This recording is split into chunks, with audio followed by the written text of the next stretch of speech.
தினமும் நினைவு கூறும் சம்பவம்.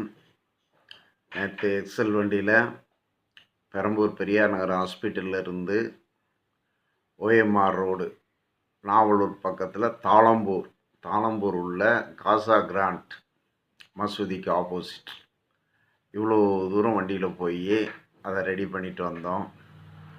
கிட்டத்தட்ட 450 ரூபா பெட்ரோலே குடிச்சிது 2 பேர். போகும்போது ஒரு அற்புதம் என்னென்னு பார்த்தீங்கன்னா, ஒரு இடத்துல போய் ஜூஸ் சாப்பிட்டுக்கிட்டு இருந்தோம். அப்போ அந்த அட்ரஸ்க்கு எப்படி போகிறதுன்னு கேட்டால், அவங்க அட்ரஸ் சொல்லிவிட்டு நீங்கள் 2 பேர் போகிறீங்களா, 2 ஹெல்மெட் வச்சுருக்கீங்களான்னு கேட்டாங்க. இல்லை, நான் ஒரு ஹெல்மெட்டு தான் வச்சுருக்கேன்னு. சார், இந்த ரோடு கொஞ்சம் கடினமானது, இங்கே டிபார்ட்மெண்ட்டு பிடிப்பாங்க, அதனால் 2 ஹெல்மெட் வேணுன்ட்டாங்க.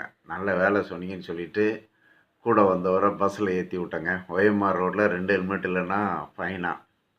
ஸோ அவரை ஏற்றி விட்டு குறிப்பிட்ட இடத்துல இறங்க சொல்லிவிட்டு அதுக்கப்புறம் அங்கே போய் ஒர்க்கு முடிச்சுட்டு வரும்போது தாம்பரம் பைபாஸ் ரூட்டுக்கு வந்துட்டோம்.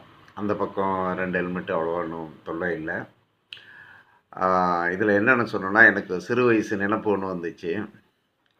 நான் குழந்தையா இருந்து ஒரு 8, 9 வயசு இருக்கும்போது மாட்டு வண்டிகள்லாம் ஒழிஞ்சு லாரி பஸ்ஸு வர்ற காலங்கள். அப்போ எங்கள் வீட்டில் கூண்டு வண்டி மாட்டு வண்டி இருந்துச்சு, லோடிங் வண்டி சக்கரா வண்டி இருந்துச்சு. இந்த சக்கரா வண்டி 2 விதத்தில் மறக்க முடியாது. ஒன்று, அந்த வண்டியே என் மேலே ஏறி இறங்கியிருக்கு, அது ஒரு இன்னொரு சாப்டரு. பட் அந்த வண்டியில் லோடு ஏற்றி போகும்போது எங்கள் புத்தந்தருவைக்கும் கூட்டத்துக்கும் இடையில ஒரு மேடு இருக்கும்.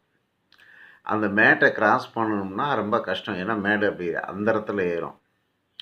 அப்போ எங்கள் அப்பா என்ன பண்ணுவாங்கன்னா, மாட்டை கொண்டு அப்படியே அந்த மேட்டுக்கு மேலே நிப்பாட்டிட்டு ஏறுறதுக்கு முன்னாடி நிப்பாட்டி நல்லா தடவி கொடுத்து அப்படியே அதுக்கு ஒரு சாந்தம் உருவாக்கிட்டு அப்படியே கயிறை போட்டு ஒரு தட்டிட்டு அப்போ பின்னாடி தான் போவாங்க. அந்த மாடை அப்படியே வேகமாக போய் மேலே போகும்போது அதால் பேலன்ஸ் பண்ண முடியாது லோடோட, அப்படியே தன்னுடைய முட்டியை போட்டு ஏறி அந்த எல்லையை தாண்டும்.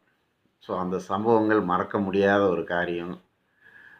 அதே போல் எங்களுடைய எக்ஸல் வண்டியும் 2 வண்டியுமே கண்டமாய் தூர போட்டது. அந்த 2 வண்டியும் வச்சுருக்கோம்.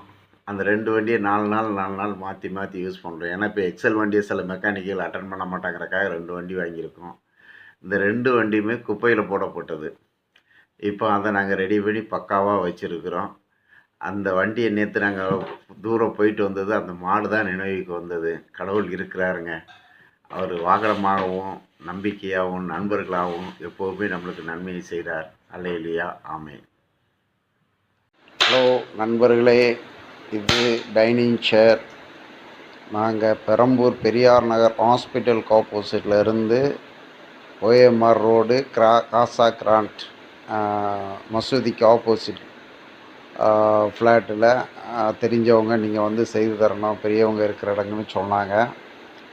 அதற்காக டைம் ஒதுக்கி நேரே இவ்வளோ தூரம் வந்தோம். எங்கள் வண்டி எக்ஸல் வண்டியிலே இவ்வளோ தூரம் வந்து டூல்ஸோடு 2 பேரும் சேர்ந்து இந்த டைனிங் டேபிளை ரெடி பண்ணி கொடுக்குறோம். அங்கே ஏஜி ப்ரெசன்ட் ரிட்டையர்டு, அவங்களுக்கு பேக்கு குஷனும் வேணுன்ட்டாங்க, இம்போர்ட்டட் சேர் அது. அதேமாதிரி சீட்டுக்கும் ஃபோம் போட்டு ரெடி பண்ணி வச்சுருக்கோம். இது ஃபுல் ஃபினிஷிங் ஆனோடனே ஃபுல் வீடியோ போடுறோம். தேங்க்யூ. ஹலோ நண்பர்களே, இந்த சேர் வந்து கஸ்டமர் வீட்டிலே குஷன் போட்டு பேக்கிங் குஷன் போட்டு கொடுத்துட்டோம். இது ஃபுல்லாகவே லூஸ் ஆகி போய் இருந்துச்சு, வயசானவங்களுக்கு உட்கார முடியாமல். இது பக்காவாக கம்ப்ளீட்டாக டைட் பண்ணிட்டோம். இது இம்போர்ட்டட் சேருங்கிறதுனால போல்ட் நட் இருக்கும். அது வந்து லூஸ் ஆகிடுச்சின்னா அந்த மாதிரி ஆட ஆரம்பிச்சிடும், அதை க்ளீன் பண்ணுறதுக்கு. Okay, thank you.